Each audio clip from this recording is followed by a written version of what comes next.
Good morning, my dear students. Today we will start our new chapter, the Delhi Sultanate. In this chapter, we will study about the first chapter. It's our first chapter of Delhi Sultanate. 3 chapters are there. And the first chapter we will study about the Mamluk dynasty or the slave dynasty. In the second chapter, we will study about the Khiljis and the third one Tughlaq. And 2 more dynasties ruled Delhi, which comes under Delhi Sultanate, and that is Lodhis and Sayyid dynasty. But that is not a part of our syllabus. So we will study the first 3 dynasties, that is the Mamluk dynasty, the Khiljis and the Tughlaqs. So we will start our chapter with Sultan, that is slave dynasty. So before starting this chapter, we will discuss about the introduction of this chapter. In the introduction, we can say that how this people, this group of sultans came and ruled India, from where they came. So when we talk about that, before that we have to see the previous chapter which we learned, that is Turkish invasion. In the Turkish invasion, we studied about 2 rulers, 2 Afghan rulers who came from Afghan, but we call them as Turks because their parents and they belong to Turks.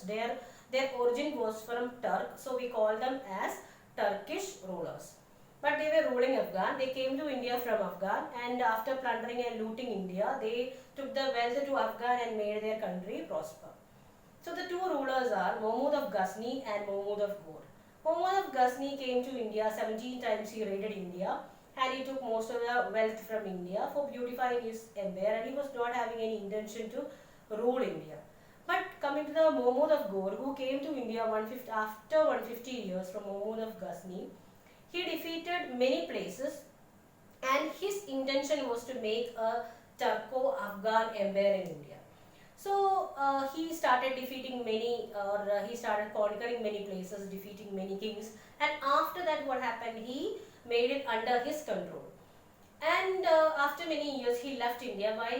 While leaving India, what he did, he appointed some of his favorite slaves as the rulers of the conquered places. And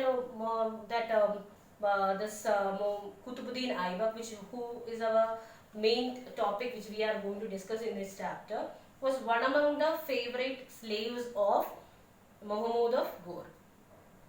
And how he became this favorite? He became the favorite because once during a warfare with Prithviraj Chauhan, this Mahmud of Ghor was wounded, and during that time this Qutbuddin Aibak saved him, and due to that their bonding became very good, and Mahmud of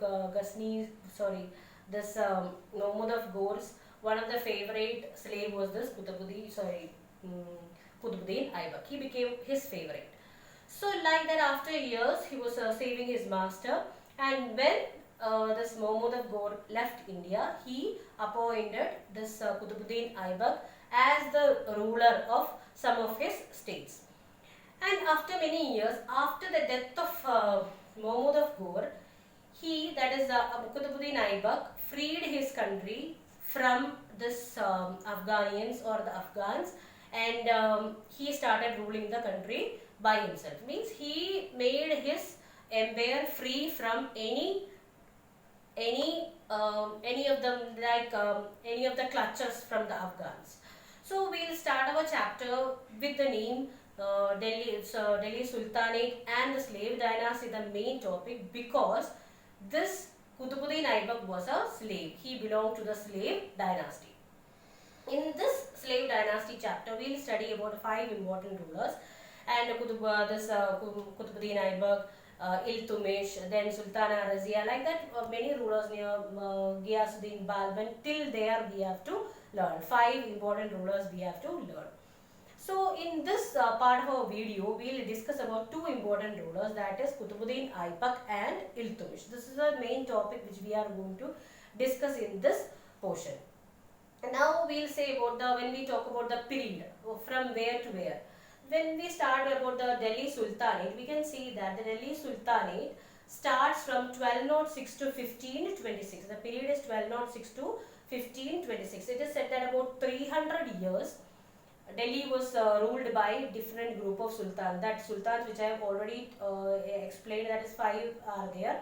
that Mamluk, then Khiljis, Tughlaq, Lodhis, all these five ruled India almost about 300 years.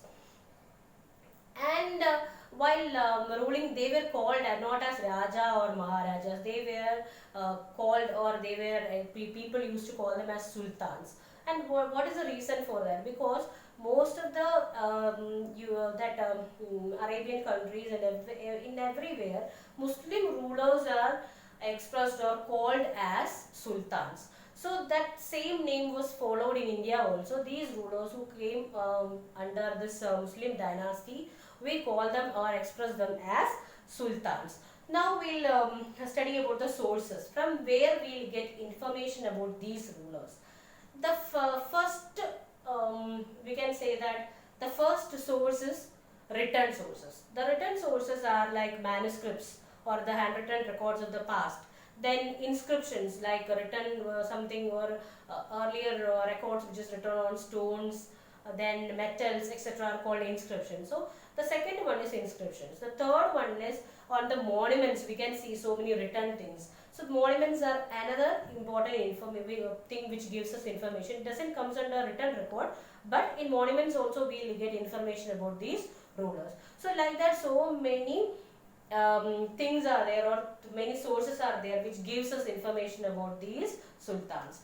Coming to the next, well, who used to write the records of these kings? Poets. Then about the courtiers, or we can say that the administrators, or any other group of learned men who lived there during the rule. They used to write about the kings. And what they write about the king? They want to make the king happy, so they usually write about the good things in the king. So we cannot say that all these literatures are true, 100% true. It is biased. It is not a purely without any bias. We can say that it is not everything clear or right. So many exaggerations are there, but still it gives us information about these rulers. And now, along with that, these writings are illuminated, beautifully written. Calligraphy was there, means it is the art of beautiful writing. Along with that, so many books were there. It is used to make it beautiful with pasting so many precious stones, gold, silver, etc. was pasted. And most of the time these poets or writings were written in praise of the king. And it was made beautiful, and that is also considered as a source of information. So moving to the next thing, after the sources we will move to the next topic, and that is why we call these people as Mamluk. The word meaning of Mamluk is owned, means somebody owned them. So Mamluk is, we call them because they belong to a slave group. Their descendants or their parents or grandparents are slaves. They are owned by somebody else. And what is the difference between a slave and a domestic worker? A slave means a person who we can buy and sell them like an animal, or we don't want to pay them wages or salary. Lifelong they will work for us. And in the case of a household worker or a domestic worker, we have to pay them. They are free to change their master. But here they lifelong, till they are sold to some other person, they have to live with that person, and they are the full owner of that person.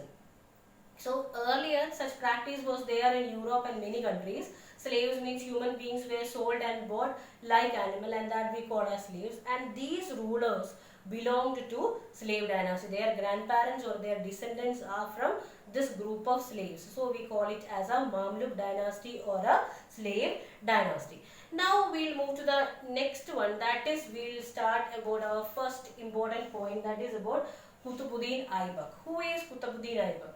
Qutbuddin Aybak was a slave of this Turkish ruler who came to India, Mahmud of Ghor. So after the death of his master in 1206, he started ruling India. He was a very able ruler. He was a very good, and he was called as Lakh Baksh because he used to give a lot of money to the people. He helped the people. He was good at heart. He was a learned man, and like that, so many good qualities were there for this Qutbuddin Aybak. He usually looked after his country. It is said that he just ruled for about 4 years. But in that 4 years itself, he was a very nice person and he built so many monuments. We used to study about 3 important monuments which was built by him. Along with that, in that small term, means just 4 years only he ruled, but he ruled the country in such a way that till now we used to remember about him. Now, which are the important buildings built by him? First one is Adai Dinka Jopra, which was at Ajmer. Then Quaid ul Islam Mosque, which is in Delhi. And the last one we all know, that is Qutub Minar. He was the person who started the building of Qutub Minar, and his son-in-law Iltutmish completed it. So we usually say that he was not the person who built Qutub Minar. We say that he was the person who started building Qutub Minar. And it was built in the name of a famous Sufi saint called Qutbuddin Bakhtiyar Kaki. And he started the building, but he was not able to complete it. He died in 1210, and it was said that while playing polo, he fell from the horse, and it was an accidental death. Like that, he died. But still, he just ruled for a very short period of time. But we still remember him because of his good deeds done by him. Now, moving towards the next one, that is what was the main works done by Iltutmish. That was the second topic which we are going to discuss. Iltutmish, he is considered as one of the best ruler in that Delhi Sultanate. And who was he? He was not the son of Qutbuddin Aibak. He was the son-in-law of Qutbuddin Aibak. We can say that just after the death of Qutbuddin Aibak, his son, his name was Aram Shah, he became the ruler. Aram Shah was an inefficient ruler, and he was not interested. It is said that he was not interested in ruling the country. He was a pleasure-loving person. So what happened? This Iltutmish, he was at that time the governor of Bengal. He came to Delhi and he occupied the territory which was looked after by Qutbuddin Aibak. Like that, Iltutmish became the ruler. He was also a good ruler, like his father-in-law. He ruled for many years, and he was also a good ruler. And after his death, his son became the ruler. He was not interested to make him as the ruler, but he was forced to do that. According to him, he was interested to appoint his daughter Razia as the ruler, but still it was not a practice at that time to make a woman sit on the throne. So due to that, he was forced to make his son the ruler. And he conquered so many places like Ranthambore, Ajmer, Gwalior, Malwa, like that. So many places which was under the control of Rajput was defeated by him. And he also suppressed the revolt which was there in Bengal. And he defeated the rulers of Multan, then Yaldos of Ghazni, like that. So many people he defeated, and he was a good warrior, and he defeated so many places and expanded his empire. And he also recovered the places which was once under the control of Mahmud of Ghazni. So like that, he was a good warrior, good fighter. He defeated so many places. But coming towards the end of his life, that means he was in a chaos, because he was not having a heir to appoint as his successor. And along with that, when we study about Iltutmish, another important story was there. How he saved his country from the attack of Mongols. And during that time, Genghis Khan used to invade India.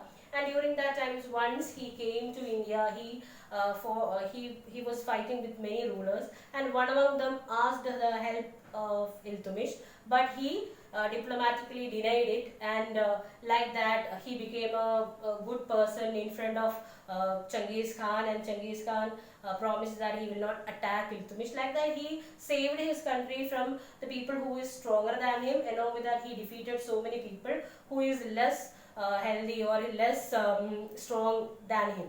Like that, he was a good ruler. He made his empire big by fighting with different Rajput rulers and defeating them. Now, during his rule, though he was a good ruler, many of the nobles or the upper caste people, they disliked him because he belonged to a lower caste, or he belongs to a slave. or a slave community. So like that, this people were constantly making problem. During that time, he wrote a letter to the Abbasid Caliph and for recognizing him as a ruler, and a formal recognition letter was sent by Caliph, and thus he consoled this nobles. And along with that, he appointed out 40 Turks, which is called Chalisa. Very important is in some book it is written as corps of 40 slaves also. So it's a group of 40 slaves called as Chalisa, and this people he asked this people to look after everything, every issues of his empire, and thus he made this people also, or these 40 slaves, or this 40 Chalisa also, to look after each and every issue of his empire. Like that, we can say that he was an able ruler. Though he was a slave, he was very able, like his father-in-law Qutbuddin Aibak. And he distributed his empire, means he distributed the land of, under the control of so many people, and that we usually call it as the Iqta system. That means the whole empire was divided into small units, and it was given to governors or the people to look after that. And these Iqtas were assigned to nobles and officers, and these Iqtas were looked after by a group of people, and their name is Iqtadar. Iqtadar are the people who looked after Iqtas, or the piece of land. And he also issued two types of coins. The first one is called a silver coin, it is Tanka, and the second one is a copper coin called the Jutar. So like that, he issued coin, he made a pattern for collecting revenue in his empire, and he also made his army strong. He started paying his soldiers, he made a standing army, he started fighting with Rajputs and making his empire strong. Like that, Iltutmish, he was far ahead than his father-in-law, because he ruled many years, and whatever steps was taken by Qutbuddin Aibak was followed by him. Like that, he made his empire a vast and big one. So this is the end of our first part of our chapter, and then we'll continue about the three next rulers who comes under Sultanate in the next video. And after this, one work exercise or practice questions will be given along with this video. It will be attached. You can study, you can write that in your copy, and you can learn that. If any doubts are there, you can ask through the queries. Thank you.